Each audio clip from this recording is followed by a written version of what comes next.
All right, here is how to use our continuous lighting. It's actually very easy. First things first, make sure you're plugged in. I'm plugged into that extension cord over there, which actually rolls out as far as you need it to, so you can get access anywhere around the studio. Next up, you want to flip the switch over there, nice and easy. We're currently at 100% brightness. If for whatever reason it's not bright enough, there's a booster button right here, which you can press, and boom, you've basically doubled the output of your light over there. Next up, to control your brightness, you use this little dial over here, nice and easy. You can also control your color temperature to make the light nice and warm or nice and cool. I typically prefer 4600. It's a nice kind of warmish light. To me, it's perfect. I aim for slightly warmer than pure daylight. And that's basically it. It's nice and easy. You move the stand, you point the light to wherever you want it.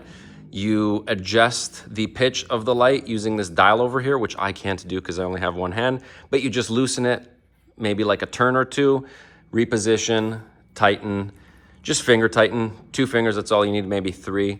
You don't gotta go super tight, you don't gotta go super loose. The sweet spot is just right in the middle. And that's it. And then when we're done, I like to stack the C-stands nice and tightly together over here.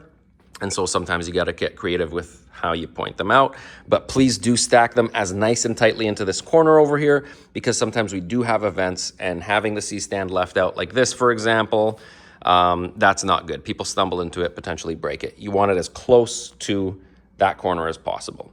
Thank you.